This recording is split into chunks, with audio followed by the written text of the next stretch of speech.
The rise of Anna, the girl who dared and changed her world.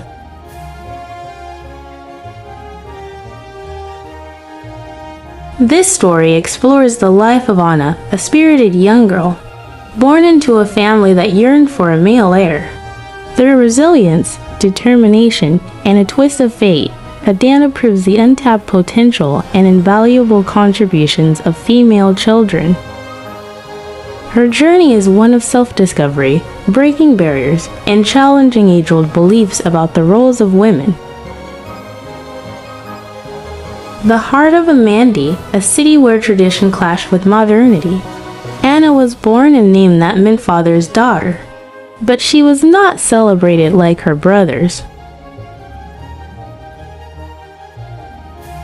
Her arrival was met with silence, save for her mother's whispered prayer. May this child find her light in a world that dims it.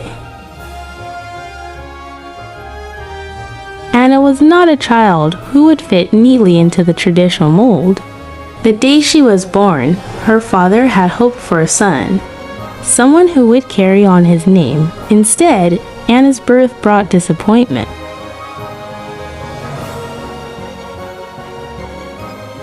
In the rural village of Amandi, boys were the future. Girls, merely vessels for the continuation of household chores. But Anna's mother, Elizabeth, saw something different in her daughter. She saw a spark, an inner strength that would transcend the limitations set upon her. As Anna grew, so did her curiosity. While her brothers were sent to school, she was left to care for the home, preparing food, and tending to her younger siblings. But Anna was never content with her lot. By the soft glow of the firelight, she would sneak into her brother's room and pore over his books. Stories of distant lands, powerful kings, and just great inventions filled her dreams. She was entranced by the world beyond Amandi, a world where her gender didn't determine her destiny. One day, Anna could no longer stand the inequality. "Why can't we play football like them?" she asked, her voice a blend of indignation and resolve. The other girls, though hesitant, joined her. But when they were caught by their parents, the boys' laughter echoed through the village, mocking them. They were scolded and told that football was for boys, that women were meant for different things. Anna's heart ached, but her resolve only grew stronger. She would find a way to prove them wrong. Elizabeth saw the storm brewing in her daughter's heart. Despite the traditional roles assigned to girls, she knew Anna's potential. She began teaching her the stories of powerful women in their village's past. One story, in particular, struck a chord with Anna, the tale of Pamel of Zaz, a warrior queen who led armies and expanded her kingdom. Anna began to see her own power, and it wasn't like any strength she had been taught to believe she had. When the drought came, threatening to ruin the crops and bring the village to its knees, the people turned to tradition. The council of elders, made up entirely of men, debated their options. The women were silent, their voices excluded. But Anna knew this was her moment. She approached an elder, the wise village elder, and suggested an innovative solution: irrigation techniques that would allow them to use the river more efficiently. And the elder skeptically said to Anna, "Child, this is no time for foolishness. Leave such matters to the men."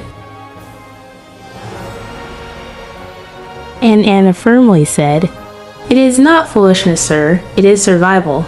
I've seen it work in the books I read. Give me a chance. Let me show you." Her proposal was rejected at first, but desperation often forces people to look beyond tradition. And so, with the support of a few open-minded villagers, Anna's plan was tested. Against all odds, it worked.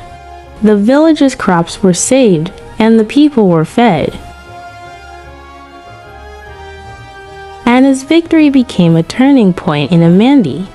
She was no longer the girl who had been shunned, the daughter who was seen as insignificant. She had become a symbol of strength and intelligence. The village recognized her not just as a daughter, but as a leader. Her father, once blinded by tradition, watched her rise with tears in his eyes. He realized that legacy was not about a name, but about the impact one leaves behind. As years passed, Anna's influence grew. She established schools for girls in Amandi, where they were taught not just to be good wives and mothers, but to be thinkers, leaders, and creators.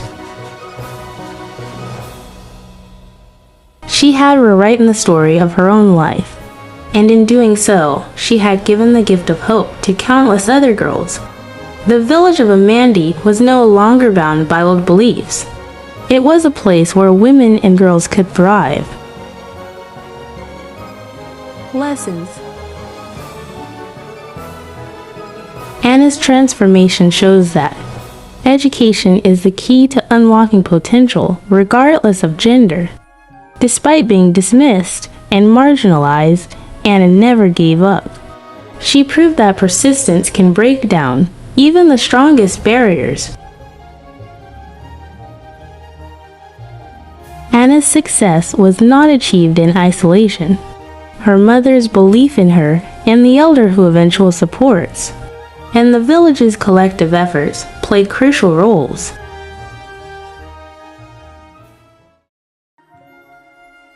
Thanks for watching. Don't forget to like, subscribe, and also turn on the notification bell to see more interesting African stories.